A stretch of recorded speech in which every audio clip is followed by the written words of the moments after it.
To be determined, adding a show. Kind of. It's the Friday show. So normally the podcast gets released on Monday. The post-game press conference released on a Wednesday. We figured we got to do something later on in the week as we're getting ready to get back into the next show. So we figured, let's add a YouTube Friday show. And even though they should, the sports world and sports in general, all these teams, they don't adhere to our schedule and when we record. So stuff happens when it happens. That's true. So obviously this week, NFL Draft, that's a big old event that's happening a good chunk of time after we recorded. So, and not that the podcast is useless after Thursday, but... Absolutely not. Absolutely not. We're evergreen, baby. We'll call it that then. So we're going to do this little thing every Friday. Hopefully stick to 10, 15, maybe 20 minutes. Just a little talking head action. Just like a solid 4 hours. Okay, all right. That's good. That's good. You got a solid head of hair, so we got to show it off, Matty. Real quick. All right, so the topics for the first ever Friday show, of course, it pertains to the NFL Draft. So we will dive into the first story. Bills trading down from 10 to 27 to get Tre'Davious White, the LSU cornerback, senior cornerback. Matty, your reaction to, first of all, the move down. Good move. Good move, yes. Good move, bad move. I think there's two different sides of it. Okay. Yes, it's good getting that extra first-round pick next year, but it's the Kansas City Chiefs. I don't know how good of a first-round pick, how high it's going to be next year, because I think they're still going to be in the playoffs, so on and so forth. But I do like them working on the fly, Doug Whaley and Sean McDermott there, because all of these big-time defensive players were dropping. So I think it makes sense in that regard, because that seemed to be one of the big things they were looking for in the first round. The fact that if they're going to drop, we might as well get something out of it and drop with them. I think it's a good move for a couple of reasons. Ooh, there's a little feedback there. I don't know why there's feedback. I didn't hear it. We're going to have to dissolve this. Just dissolve it out. I think it's a good move for two reasons. One, as I put down here, your team is desperate, and here, I mean over here, because I'm looking at the screen. Is that what that blue light is? Hence the lighting here. Ish. You're a team that's desperate for players because of a few reasons. One, your current cap situation. You're so tight. It's like I think it's like $10 million or $8 million that they're close to the cap, somewhere in there. Either way, it's not good. And you still have a number of holes to fill, so you have to do it through the draft. So by trading back, you pick up the first rounder next year, which of course the Chiefs are going to be good, so you never know. I don't think the Chiefs really added a piece that's going to affect them this year. Patrick Mahomes looks like it's a piece that's for the next 2, 3, 4 years after that. So, yeah, they could be right in that same 20 to 27 range again, sure. But you also pick up a third rounder this year. And let's not forget that fact that now on day 2, which is Friday today, you've got a second rounder and you've got 2 third rounders, is what I should have said. So you've got potential of 4 impact players in the first 3 rounds. That's exactly what this team needs. That's why I love the move. Plus, you address a need at cornerback. I think they wanted to go Mike Williams, and when Williams gets scooped up by the now LA Chargers, I think you make the move to go back. And I think this is a Sean McDermott move. I think a lot of people were talking about it last night. This, to me, seems like it's a Sean McDermott move, being that he is an Andy Reid protege. He was talking even a little bit after the draft there and after they made these picks, or this pick, I should say, only one off the gun so far. He was saying I a lot, and he corrected himself later on, I instead of we, in terms of talking about who made this decision there in the war room. So that's very interesting. It is. Now, Matty, where were you last night? I was at the station. You were at the station last night, okay. Gathering up all the materials. And by the station, he means 13 Wham in Rochester. They know that. Nah, they probably don't. So, we looked at this we looked at the Bills' needs going into the draft. And one of the areas that everyone had talked about was defensive back. And I think in particular cornerback. Because Ronald Darby's really your only true starter on the team. I think with Tre'Davious White, you now add a starter. What's something or someone who is just so like just polished, because it's the SEC and he started for 4 years in a row, and he might have just been blowing stuff up the I don't want to say the tuckuses, I guess, of the reporters saying that Ronald Darby is somebody that he really looked at tape-wise in terms of getting ready year after year, and especially when he went over to the NFL. But it's definitely something, if he knows his playing style, it's something he can play off of better, if that really is the case. It's just a matter of him being a man. This is a guy who was, 4 years playing for LSU, not only an SEC team, but a very relevant one at that. I think he's going to be very polished. I don't think he's going to get phased very much. I think that's going to be very good in terms of going from college to the pros, just having that kind of that swagger in terms of not letting a lot of stuff kick you off your game. I think he's an intelligent guy. Ooh, blowing up. You got draft picks coming in right now, Maddie. Definitely should have put that on vibrate. Are we doing fines for this show, too? I like it for a couple of reasons. One, he was his high school valedictorian. So the kid's obviously smart. What's that? A real Myles Garrett. Well, no, the number one in the Wonder Lick. I actually wonder what he got in the Wonder Lick. I don't know. It's a good question. I didn't look that up. I didn't see that. But he's the valedictorian of his high school. He was a 4-year starter, as you mentioned, but he went back for that 4th year to make sure he graduated, to become the first in his family to graduate college. Great admiration for that reason alone. And he also wore 18, which I think is a good talking point. 18 at LSU, for those that don't know, is given to a guy with high character on and off the field. So that's important, and Sean McDermott touched on that in his pre-draft luncheon, that they want to get a high character guy. To me, they checked all the boxes with this. You move back and pick up draft picks, you address a need, and then you fulfill on your promise to get a high character guy. To me, the Bills hit this one out of the park. Well, and that's what the organization needs. They have, especially even recently with Cyrus Kouandjio, you need high-character guys, because after the past couple of years, people are getting fed up with it. I know it's not all the same people there in the front office, especially in the coaching staff, but something's got to give. So, and Sean McDermott was a big hire in the right direction in terms of that, in terms of a guy that definitely cares about that kind of stuff. And I think he's helping to have them draft accordingly. When you think about the 2013 draft, I think every one of the players is now gone from the team. Yes, all 8, was it? Something like that. I forgot how many picks they had, but the point is that nobody from that draft is still on the team. It doesn't matter if it's 5. I mean, it's the whole draft class. Yeah, that's really bad. One last nugget on Tre'Davious White. Probably could have gone in the first round last year, I think, by some experts' analysis. Certainly not any of mine. I have no clue. But Mark Ludwizak, friend of the show, tweeted this last night, and I believe I got the name right there, Luds. Tweeted this last night. I've been practicing. That White was the hardest college cornerback to pass against in 2016. Only 41.7% completed of those passes that were targeted to White's way. So you get an intelligent player, is a college graduate, was a 4-year starter, was a valedictorian, and you also get, I should have said 4-year starter on this side, as far as playing ability, a guy that played 4 years, and a guy that clearly had, I don't know which way my hands go, a guy that clearly had an impact, not only in the defensive side, but in special teams as well. Lud's going a little PFF there, getting us good tidbits. I think he got that from somewhere, and I forget where he's getting it, but I saw him tweet it last night, so I wanted to give him a shout-out. All right, Maddie, let's jump into the second topic of today, reaction to the rest of the first round. I was blown away by the first 15 picks of this draft. I was riveted by it, and that is including the Bills moving back. I still stuck with the draft, even though I knew there was an hour gap between when they were scheduled to pick and when they actually picked.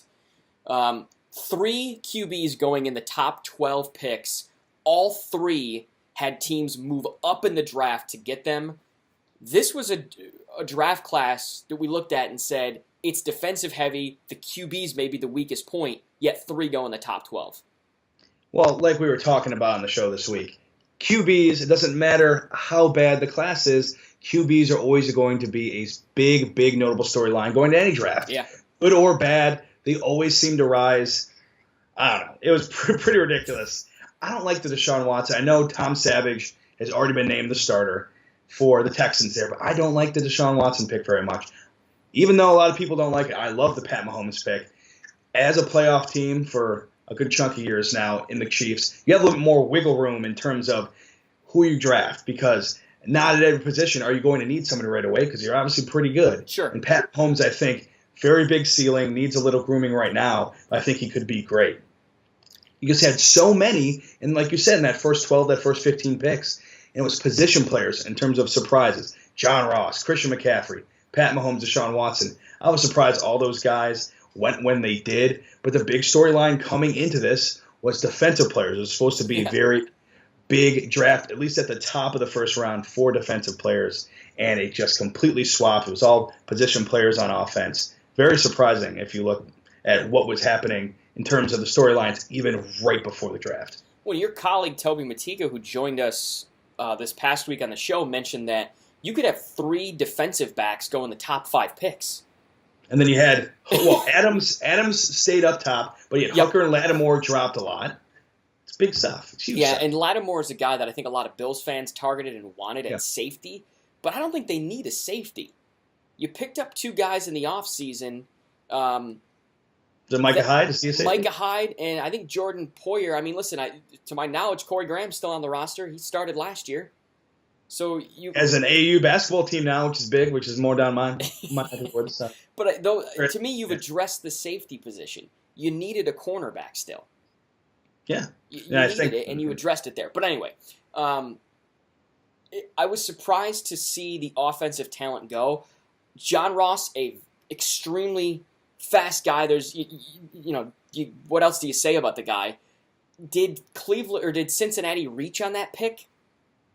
I think a little bit, maybe, but now you've got a great complement to A.J. Green. A.J. Green going to stretch the field vertically. Ross can come in underneath with his speed. That's a nice 1-2 punch for Andy Dalton. The one that I was really surprised with were the Panthers going after Christian McCaffrey. Yeah, well, it's a lot of it just the fact that it was another position player going higher than expected. A lot of people had him towards the end of the first round, and another guy scooping up earlier than expected. What surprises for me, though, had to be all these bad character guys, at least seemingly bad character guys. Right. And even though they didn't go earlier on in the first round, like their skills might entail, at least they got drafted in the first round. I think that's huge. I mean, you had Jab Peppers. A lot of people didn't put a lot into diluted samples, so that one isn't as much of a bad character issue, if you ask me. But Reuben Foster got kicked out of the combine. He dropped, but it's another guy who at least got in the first round. The one that really interested me was Garyon Conley, and it's been such a whirlwind. Yeah. It really happened right after we had Patrick Wu from the Reese's Senior Bowl on the show. He was talking up Garyon Conley a little bit. Yeah. It seemed like within 8 hours, this story came out from Cleveland. I won't go into a lot because it's obviously dealing with some bad stuff possibly. And then not even 24 hours after that, it came out that there were witnesses in the hotel saying that what was being said by the woman wasn't correct. So you don't know which side is really right with that. But the fact that it happened so quick before the draft, you didn't really know. Well, you had last year, Lyle Collins didn't get drafted. He might have been the best offensive lineman in the entire draft class. And he had something that ended up him not being involved in whatsoever, but just the timing of it, not a lot of time for all these organizations to go out and get the actual findings about what happened. And then he suffered. And Garyon Conley, I'm glad if he didn't actually do what was being said of him, I'm glad that he did come away with it. And he had the polygraph, and he came out of that with very good results. And I think that really helped his case as well. Well, you mentioned guys falling out because of character issues. The Dolphins took Laramie Tunsil last year, despite the Bong video coming out minutes before the draft. I think all the timing is weird. Yeah, I think the Reuben Foster drop was interesting. I think it's a combination there. I think it's the character thing, and there were a lot of people tweeting that he has a shoulder injury that is more concerning to NFL teams than not. The more teams than not, I guess, are concerned about that. A lot of people were tweeting at me last night that they wanted to see the Bills either stay at 10 or if they moved back when they did and they saw Reuben Foster falling, they wanted to get him. But that's the same thing as Shaq Lawson. Shaq, you knew, had the shoulder injury and was going to be out for an extended period of time. The Bills could afford last year to maybe do that. This year, the Bills can't. this first-round draft pick is going to play, and you need him to play all 16 games. So I thought that was interesting to see Foster fall, as you mentioned. Was there a guy that surprised you that fell out of the first round? That fell out of the first round? Yeah. I guess in terms of wide receivers, maybe I thought a lot more were going to go because, I mean, it was just a huge, huge draft for that position. Yeah. I think it really hurt in terms of numbers, overall numbers going in the first round. The fact that there were some reaches with the John Ross going on in the top 15 picks there. Maybe like a Zay Jones, one of the thoughts of this program, and Alex Gillen down there, WITN in North Carolina. He deals with Zay Jones from East Carolina a lot, so that's a guy I thought would go at least late first round, but I think it really kind of stirred up things a little bit when you had some reaches at position players, especially wide receiver, especially John Ross happen early on. A lot of those defensive players that were supposed to go early on moved down where he was supposed to get picked at the end of the first round. Dalvin Cook was a guy I was surprised fell. I figured the end of the first round he may go like real late. From 25 on is where I thought somebody may try to scoop him. And I may be intoxicated with the fact that I saw him in person. I saw him play in person, and I saw the speed. I saw the power. That was, to me, a very talented young man. Now, I know there's some potential off-the-field character issues with him as well, so that could be another reason you see him drop, and teams are just saying, listen, we're not ready to do that yet, which I get. I totally get. So let's move on to the third topic of TBD Friday show, and we're going to stay with the draft. Where did the Bills go today, rounds 2 and 3? They've got the 44th, the 75th, and I forget where they've got... 91st. 91st is the Kansas City pick. Thank you. So 44, 75, and 91st overall. Where do the Bills go? I think they have a few possibilities, and I think it goes around positions of players that a lot of people either wanted or a lot of people projected that they were going to go in the first round. First off, tight end, O.J. Howard. A lot of people thought that might be the case, but they traded down a couple guys and get Gerald Everett. A lot of people thought he'd be going in. Can I interrupt you for 2 seconds? The O.J. Howard pick by Tampa Bay, think about that offense right now. Mike Evans, Deshaun Jackson, O.J. Howard. Who cares about running back for them? They're tossing the ball 50 times a game. Cameron Brate was one of the most positive surprises of the entire NFL last year. Man. So anyway, I'm sorry. I tweeted that last night. That offense is going to be fun to watch this year. It's going to be wild. Well, just having Mike Evans and just going from there, I mean, that's enough. Right. So just getting back to it, the tight ends. Sorry. So it could be a Gerald Everett. A lot of people had him slotted end of the first round there, a guy from South Alabama. Really good in terms of all this stuff, in terms of workouts and pro days and Senior Bowl. And then Jake Butt tore his ACL in the Orange Bowl. He was supposed to be a top 20 guy, but he's going to be a superstar very soon here. I think he's going to be able to rehab and be on the field before too long. And then Hassan Reddick was another guy, a linebacker, that a lot of people thought would go there. So you got Ryan Anderson, who's, I think, in terms of Reuben Foster, obviously doesn't have, or Jonathan Allen, even though they don't play the same position, doesn't have as many injury issues. But like Reuben Foster, he is a man. He is a man in terms of leadership, in terms of body, and just in terms of, it kind of looks old. He's got the little Greg Oden to him. And I think more so than Tim Williams, another linebacker from Alabama. So if not Ryan Anderson, a lot of people say maybe Alex Anzalone, Vince Beagle, a couple guys that fought, Patrick Wu, I mentioned a second ago. He was talking up in our most recent episode. And they didn't get Corey Davis and Mike Williams. They went, at least with Corey Davis, going top 5. I was surprised by that pick. Expected. So they didn't get their wide receiver. I already mentioned Zay Jones. They go Juju Smith-Schuster from USC, Chris Scott from Penn State. And a lot of people talk about UNC wideouts. It's Ryan Switzer. Obviously, Switzer's a big name in the football world. He's a diminutive guy. And a lot of people might want him, Marquise Goodwin. He's in San Francisco now. But watch out for his teammate, another UNC wideout, and 6'4" Mac Hollins. I'm not sure he's as much of a need and not as much of a compliment to Sammy Watkins and friends there in the receiving core for the Bills, but that's another guy. The Bills lose out on Robert Woods in the offseason, and I don't think they had the cap space to keep him. So to me, that's where I'm tipping my hat. They have to go wide receiver at 44. Oh my. Oh, no. Getting a haircut today. You're going to lob it all No, off. I'm not saying a haircut, Steve. Just the hat hair. It's the hat hair.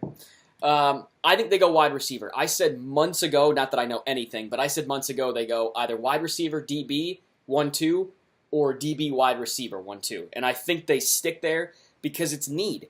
And I think especially in the second day, yeah. I think McDermott's a realist, and I think that his influence has convinced the rest of them that, hey, listen, here's the roster. You look at it. Where are we weakest? Cornerback, wide receiver. If Sammy Watkins isn't going to be out there, who are you throwing the ball to? LaShawn McCoy can only handle the ball so many times before they realize he's going to get it every down.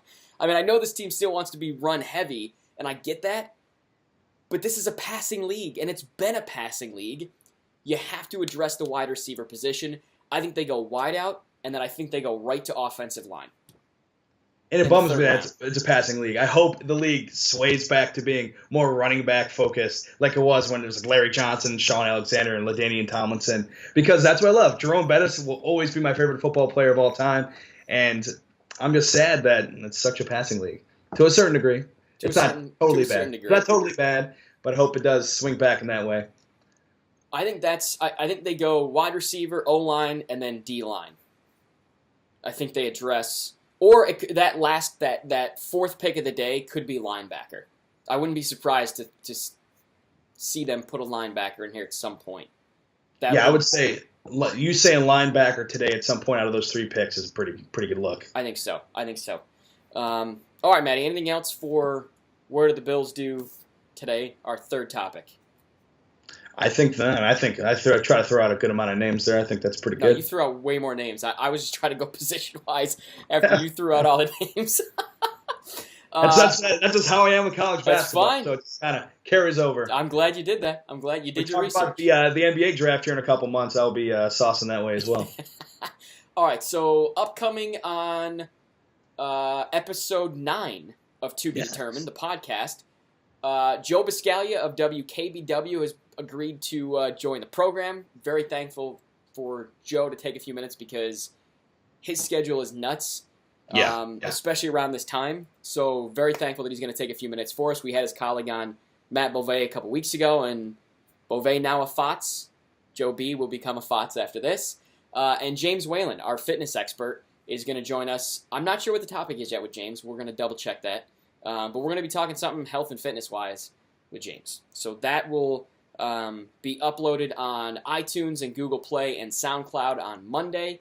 Check us out on Twitter, at TBD_show. Check us out on Instagram, at To Be Determined Show. Email the show, tbdmailman@gmail.com.